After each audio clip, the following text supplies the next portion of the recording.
Hello అండి అందరికీ 6th class biology third lesson శరీర కదలికలు బాడీ మూమెంట్స్ అండి. ఈ లెసన్ యొక్క నోట్స్ అయితే చూద్దాము. ఇంతకుముందు నేను 6th క్లాస్ ఫస్ట్ లెసన్ ఆహారంలోని అంశాలు, సెకండ్ లెసన్ మొక్కల గురించి తెలుసుకోవడం కూడా ఎక్స్ప్లెయిన్ చేశాను. అది కూడా ఎవరికైనా కావాలంటే ఛానల్లో ఉంటుంది చూడండి. అలాగే 8th క్లాస్ బయాలజీ మొత్తం నోట్స్ అండ్ టెక్స్ట్ బుక్ రెండు కూడా ఎక్స్ప్లెయిన్ చేసి పెట్టాను. ఎవరికైనా కావాలనుకుంటే చూడండి. ఇప్పుడు మనం థర్డ్ లెసన్ అయితే చూద్దాము. శరీర కదలికలు బాడీ మూమెంట్స్. ఇది స్మార్ట్ నోట్స్ అండి. ఎగ్జామ్ ముందు అలా చదువుకొని వెళ్ళిపోవడానికి. టెక్స్ట్ బుక్ అయితే మళ్ళీ చదవకుండా టెక్స్ట్ బుక్ మళ్ళీ మనం ఎగ్జామ్ ముందు చదవాలంటే కష్టంగా ఉంటుంది కదా, అందుకనే నోట్స్ అయితే ప్రిపేర్ చేసుకున్నాను. ఈ నోట్స్ ఒక్కటి చదువుకుంటే చాలు, ఇంకా టెక్స్ట్ బుక్ అయితే అవసరం లేదు. నేను అందుకే మన టెక్స్ట్ బుక్ అయితే చదివాను. ఓన్లీ నోట్స్ స్మార్ట్ నోట్స్ కింద ప్రిపేర్ చేసుకొని ఇదైతే త్వరగా చదువుకోవచ్చు అని చెప్పి అయితే ప్రిపేర్ చేశాను. మీకైతే షేర్ చేస్తున్నాను చూడండి. శరీర కదలికలు. మన శరీరంలో రెండు భాగాలు ఒకదానికొకటి కలిసి ఉన్నట్లు అనిపించే ప్రదేశాలలో మన శరీరాన్ని వంచగలం లేదా తిప్పగలం. ఈ ప్రదేశాలనే కీళ్ళు అంటారనమాట. చూడండి, మన శరీరంలో రెండు భాగాలు ఒకదానికొకటి కలిసి ఉన్నట్లు అనిపించే ప్రదేశాలలో ఒకదానికొకటి కలిసి ఉన్నట్లు ఉండే ప్రదేశాలలో మన శరీరాన్ని వంచగలం లేదా తిప్పగలం. ఈ ప్రదేశాలను ఏమంటారు? కీళ్ళు అంటారనమాట. ఓకేనా? ఈ ప్రదేశాలను కీళ్ళు. అలా వంచగల తిప్పగల ప్రదేశాల దగ్గర కీళ్ళు అనేవి ఉంటాయన్నమాట. పై చేయి నుండి మణికట్టు వరకు ఒక పొడవైన ఎముక కాదు. మనం గమనించినట్లయితే మన యొక్క పై చేయి నుండి మణికట్టు వరకు మొత్తం ఒక ఎముక అయితే ఉండదు. మొత్తం ఒక ఎముక అయితే మనం చెయ్యి తిప్పలేము, వంచలేము అనమాట. అందుకే మొత్తం ఒక ఎముక కాదు. మోచేయి వద్ద ఒకదానితో ఒకటి కలిసిన వివిధ ఎముకల సమూహం. మోచేయి చూడండి. మోచేయి వద్ద మనకి ఒకదానికొకటి కలిసిన వివిధ ఎముకల సమూహము. ఎముకలు కలిసే చోట మాత్రమే మన శరీరాన్ని కదపగలం. ఎముకలు కలిసే చోట మాత్రమే మనం మన శరీరాన్ని కదపగలం అన్నమాట. లేకపోతే కదపలేం. ఎముకలు ఎక్కడైతే కలుస్తాయో ఆ ప్లేస్లో మాత్రమే మన శరీరాన్ని మనం కదపగలం. అయితే వివిధ కదలికలు మరియు పనులు అనేవి నిర్వహించడానికి వివిధ రకాల కీళ్ళు ఉన్నాయి. వివిధ కదలికలు, వివిధ పనులను నిర్వహించడానికి వివిధ రకాల కీళ్ళు అయితే ఉన్నాయి. అవేంటంటే కదిలే కీళ్ళు, కదలని కీళ్ళు. కదలని కీళ్ళు. ఇప్పుడు మనం కదిలే కీళ్ళు ఒక్కొక్క దాని గురించి అయితే ఎక్స్ప్లెయిన్ చేద్దాము. ఫస్ట్ మనకి బంతగిన్నె కీళ్ళు. ఫస్ట్ది ఏంటంటే బంతగిన్నె కీళ్ళు అనమాట. ఇవి చూసుకున్నట్లయితే ఒక ఎముక యొక్క గుండ్రని భాగం ఇతర ఎముక యొక్క ఖాళీ స్థలంలో సరిపోతుంది. గమనించినట్లయితే ఒక ఎముక యొక్క గుండ్రని భాగం ఇతర ఎముక యొక్క ఖాళీ స్థలంలో మనకి సరిపోతుంది. ఇటువంటి కీళ్ళు అన్నీ కూడా అన్ని దిశలలో మనకి కదులుతాయి. ఇటువంటి కీళ్ళు అన్నీ కూడా అన్ని దిశలలో కదలడానికి అనుమతిస్తాయి అన్నమాట. ఓకేనా? చూడండి, ఒక ఎముక యొక్క గుండ్రని భాగం ఇతర ఎముక యొక్క ఖాళీ స్థలంలో సరిపోతుంది. అంటే రెండు ఎముకలు కలిసేటప్పుడు ఒక ఎముక గుండ్రంగా ఉంటుంది చివర, ఇతర ఎముకలో కొంచెం ఖాళీ స్థలం ఉంటుంది. ఆ గుండ్రని భాగం వెళ్ళి ఆ ఖాళీ స్థలంలో సరిపోతుంది అనమాట. అటువంటి కీళ్ళు అన్ని దిశలో కదలడానికి మనకి అనుమతినైతే ఇస్తాయన్నమాట. ఫర్ ఎగ్జాంపుల్ వాటికి ఏంటంటే తొడ ఎముక, నడుమ ఎముక మనకి బంతిగిన్నె కీళ్ళకి ఎగ్జాంపుల్స్ అనేవి మోస్ట్ ఇంపార్టెంట్ అండి. మనకి ఎగ్జాంపుల్స్ మ్యాచింగ్లో ఇచ్చేస్తాడు. బంతిగిన్నె కీళ్ళకి ఎగ్జాంపుల్, బంగారపు కీళ్ళకి ఎగ్జాంపుల్, అలా మనకి ఎగ్జాంపుల్స్ అనేవి మ్యాచింగ్ కింద ఇచ్చేస్తాడు. కాబట్టి మన ఎగ్జాంపుల్స్ అనేవి ఖచ్చితంగా గుర్తుపెట్టుకోవాలి. నోట్స్ అనేవి నేనంతా యూట్యూబ్లో పెడతాను అనుకోలేదండి. అందుకని అన్నీ కూడా షార్ట్కట్లో రాసేసాను. మీకు అర్థమవుతుంది లేదైతే నాకు తెలియట్లేదు, బట్ అర్థమయ్యేటట్లు ఎక్స్ప్లెయిన్ చేయడానికి అయితే ట్రై చేస్తాను. ఇది బంతిగిన్నె కీళ్ళ గురించి. ఓకేనా? బంతి అన్నారు కాబట్టి గుండ్రని భాగము ఇతర ఎముక యొక్క ఖాళీ ప్రదేశంలో సరిపోతుంది అనమాట. అప్పుడు అన్ని దిశలలో కూడా మనకి అన్ని దిశలలో కదలడానికి అనుమతిస్తాయి అన్నమాట ఈ కీళ్ళు. ఎగ్జాంపుల్ తొడ ఎముక, నడుమ ఎముక. నెక్స్ట్ బంగారపు కీళ్ళు. చూస్తే మన మెడను తలతో కలిసే కీళ్ళు. మన మెడ అనేది తలతో కలిసే కీళ్ళే బంగారపు కీళ్ళు అంట. మన మెడను తలతో కలిసే కీళ్ళు ఏంటి? బొంగరపు కీళ్ళు. ఈ బొంగరపు కీళ్ళు ఏం చేస్తాయి? మెడను ముందుకు వెనుకకు తిప్పడానికి, తలను ముందుకు వెనుకకు, మెడను మనకి ఎడంవైపు కుడివైపు ఇలా మెడ తిరగడానికి, తల ముందుకు వెనుకకి తిప్పడానికి ఉపయోగపడే కీళ్ళు ఏంటంటే బొంగరపు కీళ్ళు అనమాట. ఈ బొంగరపు కీళ్ళు ఒక స్తూపాకార ఎముక ఒక ఉంగరం ఆకారంలో ఉంటుంది. బొంగరపు కీళ్ళలో ఒక స్తూపాకార ఎముక అనేది ఏ ఆకారంలో ఉంటుందని అడగచ్చు. ఏ ఆకారంలో ఉంటుందంటే ఉంగరం ఆకారంలో మనకి తిరుగుతుందనమాట. తిరుగుతుంది. బొంగరపు కీళ్ళలో ఒక స్తూపాకార ఎముక అనేది ఒక ఉంగరం ఆకారంలో తిరుగుతుందనమాట. ఏ ఆకారంలో తిరుగుతుందని అడగచ్చు. ఉంగరం ఆకారంలో మనకి ఇక్కడ తిరుగుతుంది. ఇది బొంగరపు కీళ్ళు. నెక్స్ట్ మడతబందు కీళ్ళు. నెక్స్ట్ ఏంటంటే మడతబందు కీళ్ళు.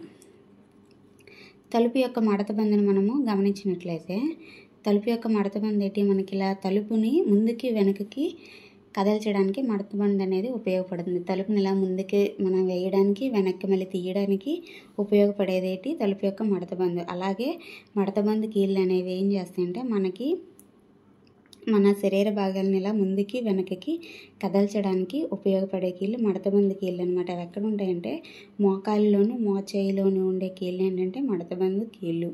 ఎగ్జాంపుల్ ఏంటి? మోకాలిలోను మరియు మోచేయిలో ఉండే కీళ్ళు మడతబందు కీళ్ళు అనమాట. ఈ మూడు కూడా మనకి కదిలే కీళ్ళు. 1 బెంతగిన్నె కీళ్ళు, 2 బొంగరపు కీళ్ళు, 3 మడతబందు కీళ్ళు. బెంతగిన్నె, బొంగరపు, మడతబందు ఈ 3 కీళ్ళు వాటి ఎగ్జాంపుల్స్ అయితే గుర్తుపెట్టుకోవాలి. నెక్స్ట్ కదలని కీళ్ళు చూద్దాము. కదలని కీళ్ళు చూసినట్లయితే తలలో కీళ్ళ వద్ద ఎముకలు కదలలేవు. తలలో కీళ్ళ వద్ద ఎముకలు అనేవి కదలలేవు. అటువంటి కీళ్ళని మనము కదలని కీళ్ళు అంటారనమాట. ఓకేనా? తలలో కీళ్ళ వద్ద ఎముకలు కదలలేవు. వీటినే కదలని కీళ్ళు అంటారనమాట. ఇటువంటి కీళ్ళనే కదలని కీళ్ళు అంటారు. క్రింద దవడను తల నుండి కదల్చవచ్చు. క్రింద దవడను మాత్రం మనం తల నుండి కదల్చవచ్చు అనమాట.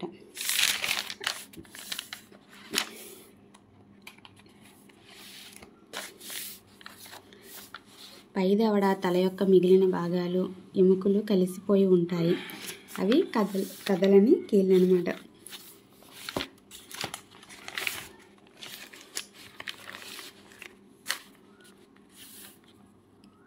పై దవడ మరియు తల యొక్క మిగిలిన భాగాల ఎముకలు కలిసిపోయి ఉంటాయి. పై దవడ మరియు తల యొక్క మిగిలిన భాగాలన్నీ కూడా కలిసిపోయి ఉంటాయి.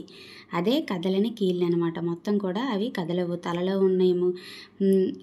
ఉన్న కీళ్ళ వద్ద ఎముకలు అనేవి కదలవన్నమాట. ఒక్క కింద దవడ మాత్రం మనకి కదులుతుంది. పై దవడ మరియు తల యొక్క మిగిలిన భాగాల ఎముకలన్నీ కూడా కలిసిపోయి ఉంటాయి. వాటిని కదలని కీళ్ళు అంటారనమాట. మన శరీరంలోని అన్ని ఎముకలు కూడా శరీరానికి ఒక ఆకృతిని ఇవ్వడానికి ఒక చట్రంని ఏర్పరుస్తాయి. మన శరీరంలో ఉన్న అన్ని ఎముకలు కూడా ఏం చేస్తాయంటే శరీరానికి ఒక ఆకృతిని ఇవ్వడానికి ఒక చట్రంని అయితే ఏర్పరుస్తాయి. అంతే కదా. ఎముకలన్నీ ఎలా పడితే అలా ఉండేవి మన శరీరంలో. మన శరీరానికి ఆకృతి ఎముకల వల్లే వస్తుంది. ఎముకలని ఒక చట్రంను ఇక్కడ ఏర్పరుస్తాయి అన్నమాట. ఆకృతిని ఇవ్వడానికి ఒక చట్రంను ఏర్పరుస్తాయి. అయితే పుట్టినప్పుడు మానవ అస్థిపంజరం సుమారు 305 ఎముకలతో ఏర్పడుతుంది. ఇవి గుర్తుపెట్టుకోవాలి. ఎముకల సంఖ్య అనేది పుట్టినప్పుడు మానవ అస్థిపంజరం సుమారు ఎన్ని ఎముకలతో ఏర్పడుతుందంటే 305 ఎముకలతో మనకి ఏర్పడుతుంది. యుక్త వయస్సులో ఎముకల సంఖ్య 206కి తగ్గుతుంది. మనం యుక్త వయస్సుకు వచ్చేసరికి 305 నుండి ఎముకల సంఖ్య ఎంతకు తగ్గుతుంది? 206కి మనకి తగ్గిపోతుంది అనమాట. ఓకేనా. ఫస్ట్ అయితే పుట్టినప్పుడు అయితే 305, యుక్త వయస్సుకు వచ్చేసరికి 206కి మనకి ఇక్కడ తగ్గుతుంది. ఈ ఎముకల చట్రాన్ని మనం అస్థి పంజరం అన్నాం. ఇక్కడ మనం చూసుకోండి, ఎముకలు మనం ఒక చట్రాన్ని ఏర్పరుస్తాయి ఆకృతిని ఇవ్వడానికి అన్నాం కదా. దాన్ని ఎముకల చట్రాన్ని ఏమన్నామంటే అస్థి పంజరం అని అంటాం అనమాట. ఎముకల చట్రాన్ని ఏమంటాం? అస్థి పంజరం. అయితే ఎక్స్ కిరణాలు మన శరీరంలోని ఎముకల ఆకారాలను చూపుతాయి. మన శరీరంలో ఎముకల ఆకారాలను చూపించే కిరణాలు ఏంటి అంటే ఎక్స్ కిరణాలు అంట. ఎక్స్ కిరణాలు, ఎక్స్రే అంటాం కదా, అవి అన్నమాట. ఎక్స్ కిరణాలు మన శరీరంలోని ఎముకల ఆకారాలని చూపుతాయి అన్నమాట.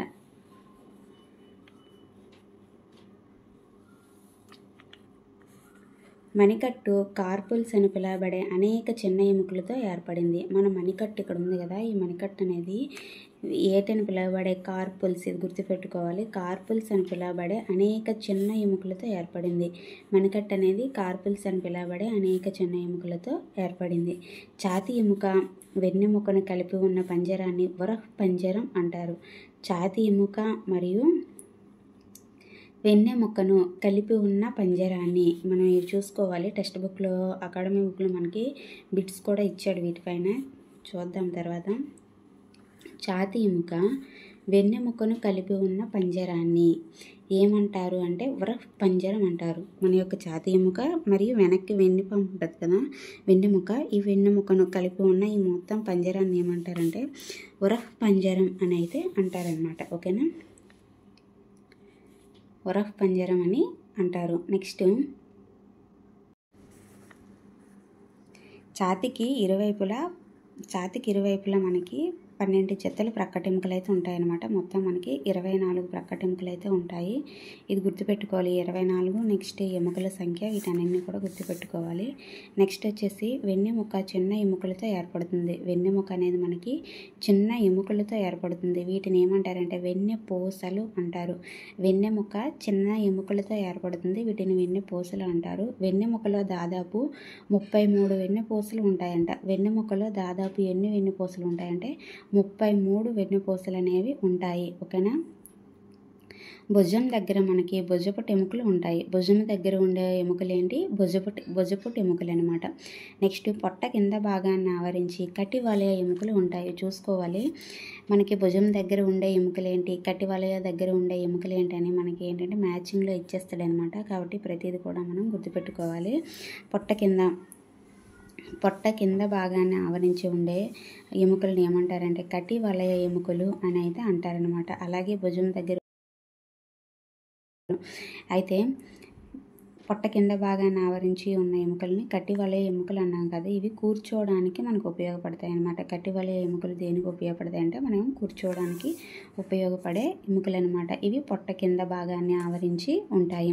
నెక్స్ట్, అనేక ఎముకలతో ఏర్పడిన నిర్మాణమే పుర్రె. అనేక ఎముకలతో ఏర్పడిన నిర్మాణం ఏంటి, పుర్రె. ఈ పుర్రె ఏం చేస్తుంది, మెదడుని రక్షిస్తుంది. ఓకేనా, అనేక ఎముకలతో ఏర్పడిన నిర్మాణమే పుర్రె, ఇది మెదడుని రక్షిస్తుంది. ఇది 6th క్లాస్ కాబట్టి మనకి బేసిక్ పాయింట్స్ అయితే అన్నీ ఇచ్చాడండి. నెక్స్ట్, మన అస్థిపంజరం యొక్క కొన్ని అదనపు భాగాలు ఎముకల వలె గట్టిగా ఉండవు, వంగి ఉంటాయి. వీటిని మృదుల అస్థి అంటారు.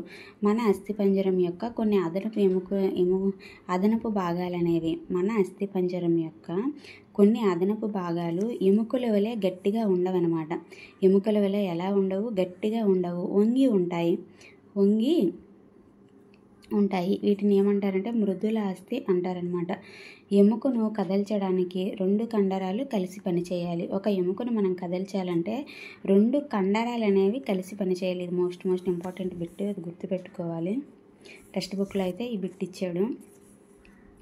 ఎముకలను కదల్చడానికి ఈ డాష్ కలిసి పనిచేయాలి అనేది ఇచ్చాడు. 2 కండరాలు అయితే మనకి కలిసి పనిచేయాలి. ఎముకను కదల్చడానికి 2 కండరాలు కలిసి పనిచేస్తే మనకి ఎముక అనేది కదులుతుంది అనమాట. నెక్స్ట్, ఇక్కడ వరకు మనకి మానవుల్లో చలనాలు అనమాట, కీళ్ళు గురించి, కదలికలు ఎలా జరుగుతాయి అవన్నీ కూడా ఇచ్చాడు. నెక్స్ట్ మనం చూస్తే జంతువుల్లో చలనాలు.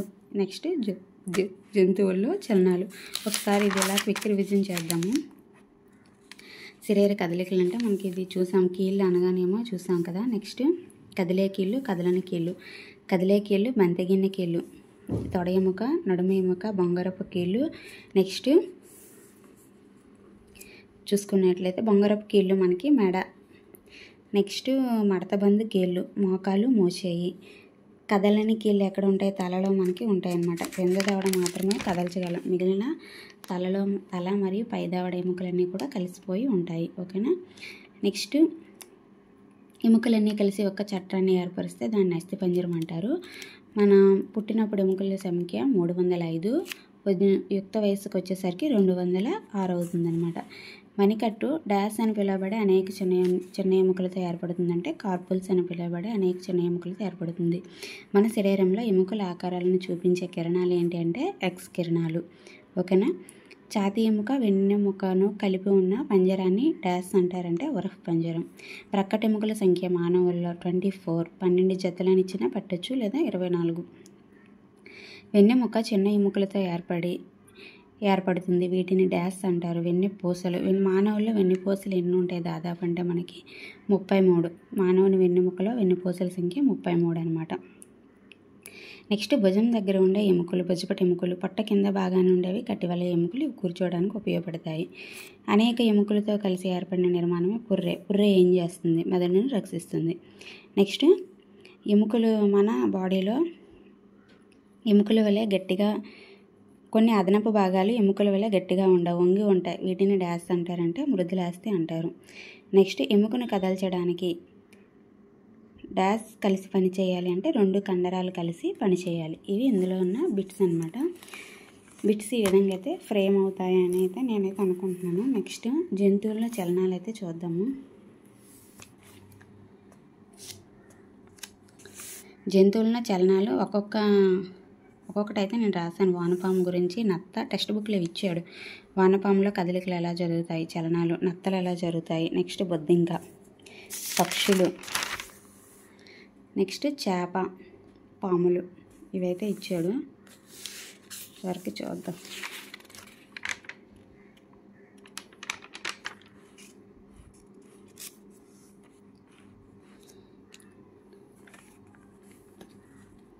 జంతువుల్లో చలనాలు మనం చూసినట్లయితే ఫస్ట్ ఇక్కడ వానపాము అయితే ఇచ్చాడు ఎగ్జాంపుల్గా. వానపాము చూసినట్లయితే వానపాము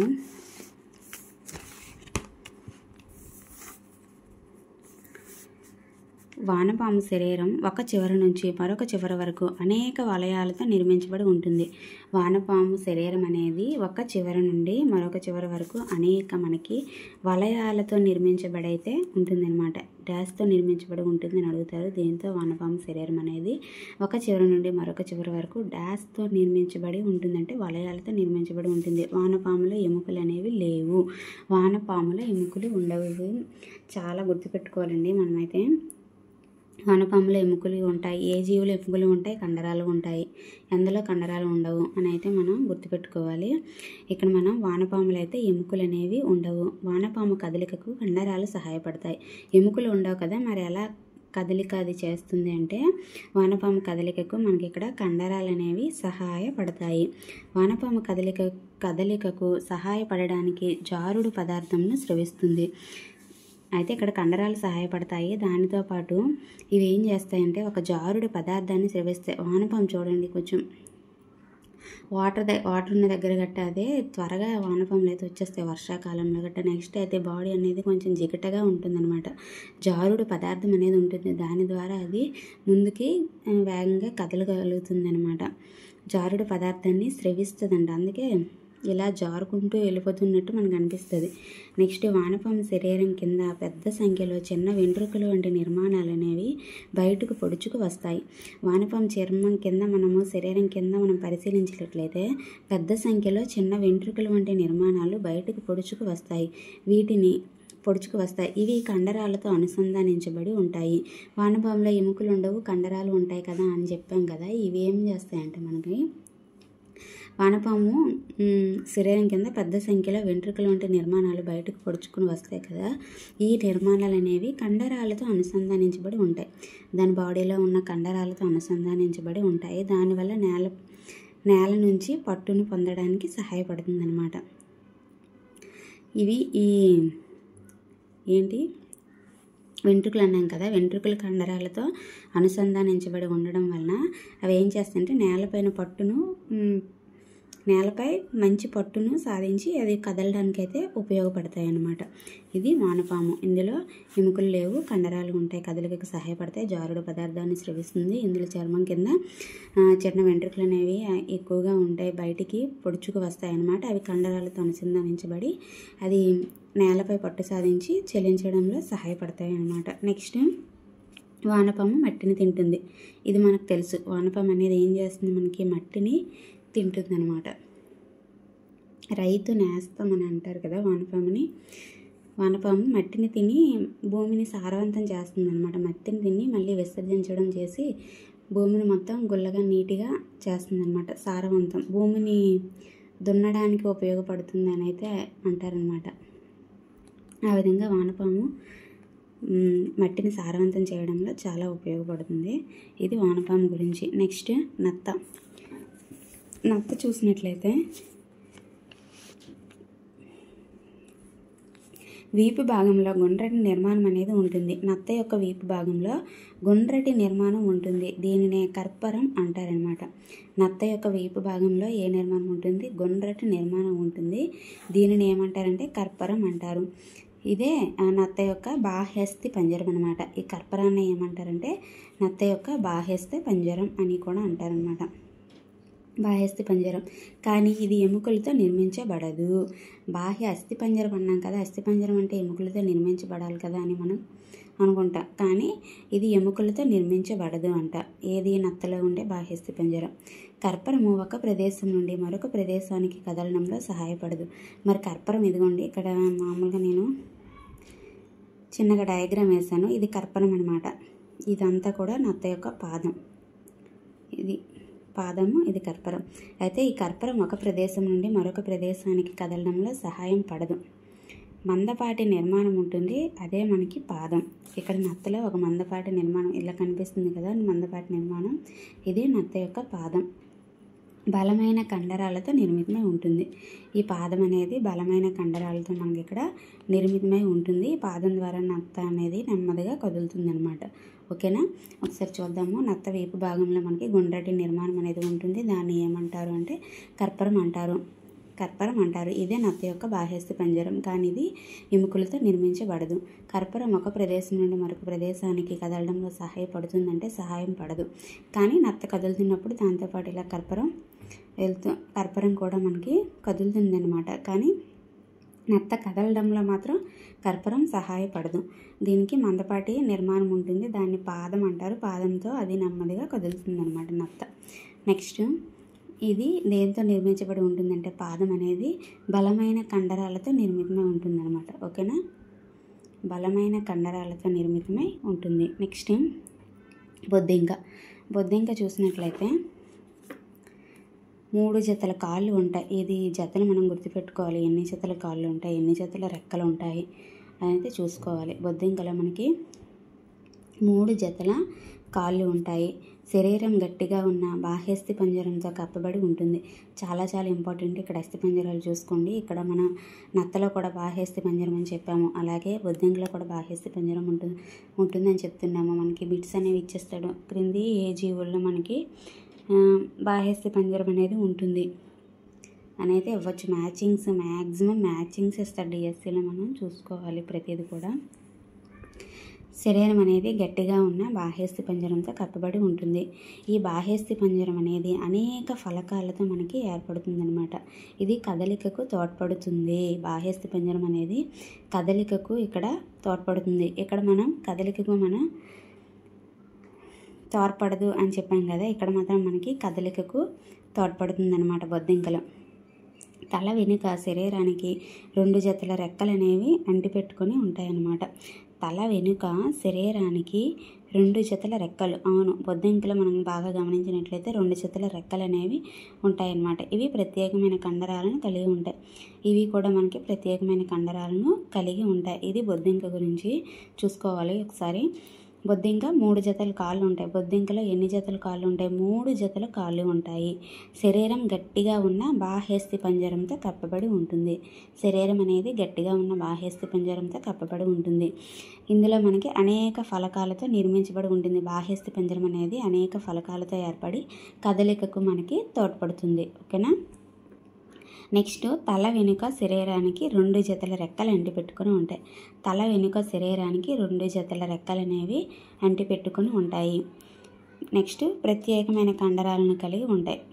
బొద్దింక మనకి ఇవి ప్రత్యేకమైన కండరాలను కూడా కలిగి ఉంటాయి. బొద్దింక ఏంటి? నడుస్తుంది, ఎగురుతుంది, గోడలు కూడా మనకి ఎక్కుతుంది అనమాట. బొద్దింక ఈ 3 పనులు కూడా చేయగలుగుతుంది. ఎందుకంటే దీనికి 3 జతల కాళ్ళు ఉన్నాయి, 2 జతల రెక్కలు ఉన్నాయి. రెక్కలు ఎగరడానికి ఉన్నాయి, నడవడానికి కాళ్ళు ఉన్నాయి. వాటి ద్వారా మనకి గోడలు గట్ట ఎక్కిపోద్ది కూడా కదా బొద్దింక. నెక్స్ట్, పక్షుల గురించి చూద్దాం. పక్షుల ఎముకలు బోలుగా తేలికగా ఉంటాయి. పక్షుల ఎముకలు అనేవి బోలుగా తేలిగ్గా ఉండడం వల్ల అవి గాలిలో ఎగరగలుగుతాయి. ఎముకలు వెయిట్ ఎక్కువ ఉంటే ఎగరలేవు కదా. ఇక్కడ పక్షులు ఎముకలు అనేవి బోలుగా తేలికగా ఉంటాయి. వెనుక జత కాళ్ళు నడవడానికి, ముందు జత కాళ్ళలోని ఎముకలు రెక్కలుగా మార్పు చెంది ఉంటాయి.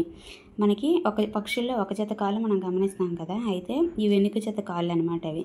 అయితే ఈ వెనుక జత కాళ్ళే నడవడానికి తోడ్పడతాయి. ముందు జత కాళ్ళలోని ఎముకలు అనేవి రెక్కలుగా మార్పు చెందుతాయట. ముందు జత కాళ్ళలో ఎముకలు ఉంటాయి కదా, ఎముకలే మనకి ఇక్కడ పక్షులకి రెక్కలుగా మార్పు చెంది ఉంటాయన్నమాట. ఓకేనా. ముందు జత కాళ్ళలో ఎముకలు రెక్కలుగా మార్పు చెందుతాయి, గుర్తుపెట్టుకోవాలి. అది పక్షుల గురించి. నెక్స్ట్ చేప శరీర ఆకృతిని పడవ ఆకారం అంటారు. చేప యొక్క శరీర ఆకృతిని ఏమంటారంటే పడవ ఆకారంలో ఉంటుంది చేప యొక్క శరీర ఆకృతి అనేది అంటారనమాట. చేప తోకలోని వాజములు కూడా చలనంలో సహాయపడతాయి. చేప తోకలో ఏముంటాయంటే వాజములు ఉంటాయి. ఈ వాజములు చలనంలో సహాయపడతాయి. నీటి అడుగున ఈతగాళ్ళు నీటిలో సులభంగా కదలడానికి వాజాల లాంటి తెడ్లను వారి పాదాలకు వేసుకుంటారు. నీటి అడుగున ఈతగాళ్ళు నీటిలో సులభంగా ఈదడానికి వాజాల వంటి తెడ్లను వారి పాదాలకు వేసుకుంటారనమాట. వాజాల వంటి తెడ్లను పాదాలకు వేసుకోవడం వల్ల వాళ్ళు ఈజీగా మనకి నీటిలో ఈదగలరనమాట ఈతగాళ్ళు. ఓకేనా. ఇక్కడ చేపలో తోకలో వాజంలో ఉండడం వల్ల చలనంలో సహాయపడతాయి కదా, అదే మాదిరి ఉండి మనకి తెడ్లను మనకి ఇక్కడ ఈతగాళ్ళు వేసుకోవడం వల్ల వాళ్ళు కూడా నీటిలో బాగా ఈదగలుగుతారు. నెక్స్ట్ పాములకు పొడవాటి వెన్నెముక ఉంటుంది. అవును, పాములకు పొడవాటి వెన్నెముక అనేది ఉంటుంది. ప్రతి వంపు నేలకు వ్యతిరేకంగా నొక్కడం ద్వారా ముందుకు కదులుతుంది. పాములు అనేవి వంపులకు ఇలా చెలుస్తూ ఉంటాయి కదా, ఇలా వంపు తిరిగేటప్పటికి ఇక్కడ నేలకు నొక్కడం వల్ల అది ముందుకు ఇలా కదులుతుంది. మళ్ళీ వంపు దగ్గర నేలకు నొక్కడం వల్ల మళ్ళీ ముందుకు కదులుతుంది అనమాట. అలా మనకి పాముల్లో పొడవాటి వెన్నెముక ఉంటుంది. ప్రతి వంపు కూడా ఇలా వంపు తిరిగేటప్పుడు ప్రతి వంపు వ్యతిరేకంగా నొక్కడం వల్ల నేలకు వ్యతిరేకంగా ఇలా అయ్యి నేలకు వ్యతిరేకంగా నొక్కడం వల్ల ఇలా అవి ఏం చేస్తాయంటే ద్వారా ముందుకు నడుస్తుంది అనమాట, ముందుకు వెళ్ళగలుగుతుంది. ప్రతి వంపు నేలకు వ్యతిరేకంగా నొక్కడం ద్వారా ముందుకి కదులుతుంది. ఏంటి? పాము. నెక్స్ట్ ప్రాచీన గ్రీకు తత్వవేత్త అరిస్టాటిల్ తన పుస్తకం అయిన గైడ్ ఆఫ్ యానిమల్లో తనకు తానే కొన్ని ప్రశ్నలు అయితే అడిగాడు. ఏంటి? ప్రాచీన గ్రీకు తత్వవేత్త అరిస్టాటిల్ తన పుస్తకం ఆ పుస్తకం గైడ్ ఆఫ్ యానిమల్లో తనకు తానే ఈ ప్రశ్నలు అడిగాడు. అవేంటో చూద్దాము. ఇక్కడ కొన్ని ప్రశ్నలు అయితే వేసుకున్నారు కదా, అవేంటంటే నేనైతే ఆ ప్రశ్నలు ఇక్కడ రాయలేదు.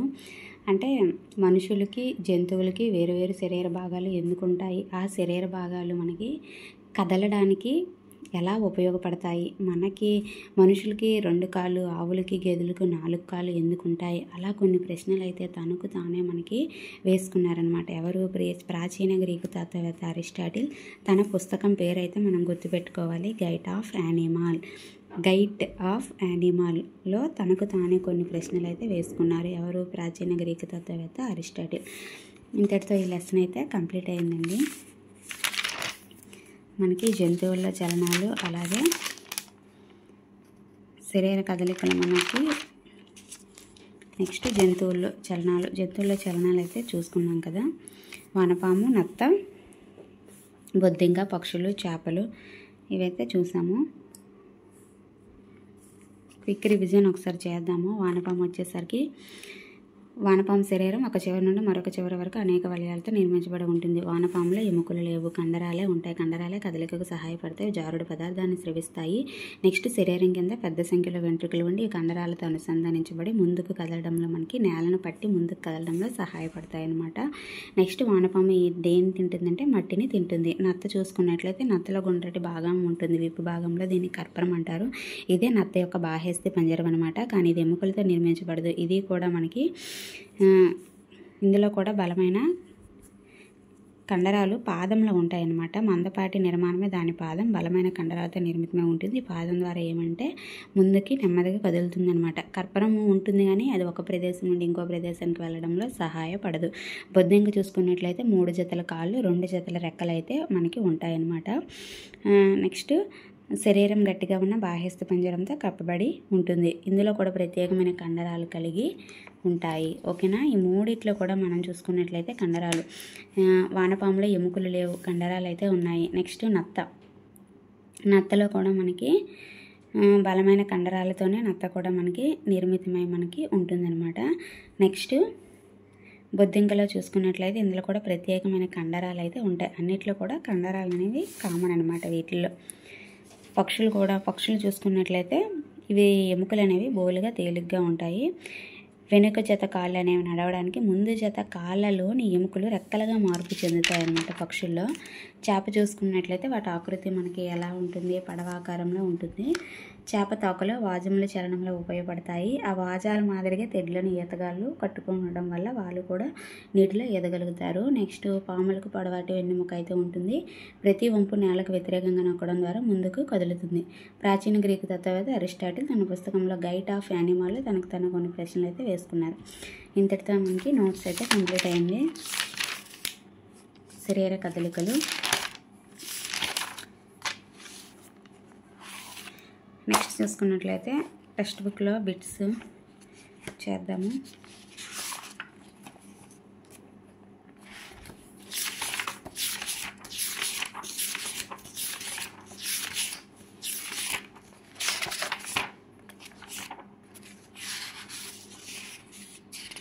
చూడండి, యోగా దినోత్సవం మనకి ఐక్యరాజ్య సమితి జూన్ 21 అంతర్జాతీయ యోగా దినోత్సవంగా ప్రకటించింది. చూసుకోవాలి, జూన్ 21.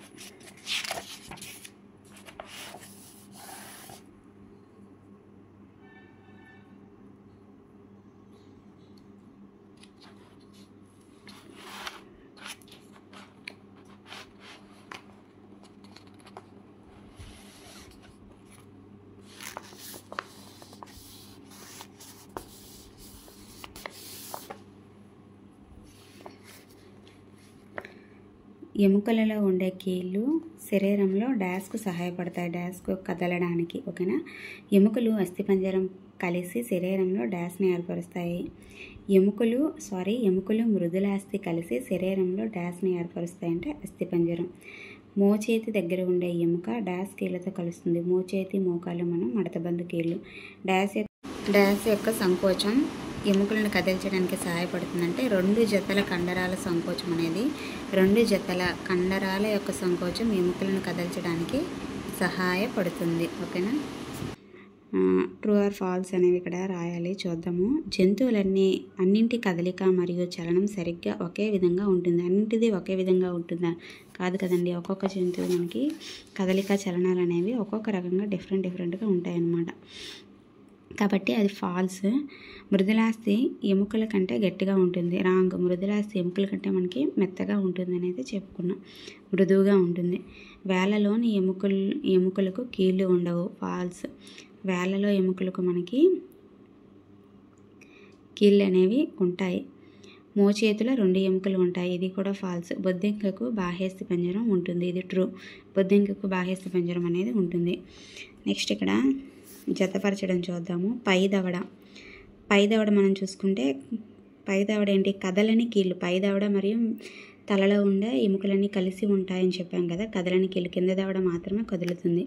చేపకి శరీరం పైన మనకి వాజాలు ఉంటాయి. ఇంకోటి మనం చూసుకున్నట్లు పడవ ఆకారాన్ని కలిగి ఉంటుంది. ప్రక్కటెముకలు గుండెని రక్షిస్తాయి. నత్త చాలా నెమ్మదిగా నడుస్తుంది. బొద్దింక చూస్తే గాలిలో ఎగరగలదు. బాహ్యస్థి పంజరం బొద్దింక కూడా మనకి ఇక్కడ బొద్దింకకు బాహ్యస్థి పంజరం ఉంటుంది. నెక్స్ట్ పుర్రెలో కదిలే ఎముక ఏంటంటే మనకి క్రింద దవడ. పుర్రెలో కదిలే ఎముక క్రింద దవడ. నెక్స్ట్ లెసన్ సజీవుల లక్షణాలు మరియు ఆవాసాలు.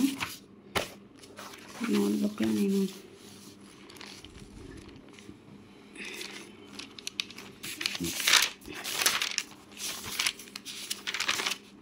ఇదంతా 7th క్లాసు 6th ఇంక లెసన్ ఉంది. సజీవుల లక్షణాలు మరియు ఆవాసాలు. నెక్స్ట్ వీడియోలో అయితే నేను ఇదంతా కూడా ఎక్స్ప్లెయిన్ చేస్తాను. వీడియో మీకు ఎలా అనిపించిందో ఒక కామెంట్ చేయండి. ఖచ్చితంగా లైక్ చేయండి. వీడియో నచ్చితే సబ్స్క్రైబ్ చేసుకోండి. నెక్స్ట్ వీడియోతో మళ్ళీ కలుసుకుందాం. బాయ్ అండి.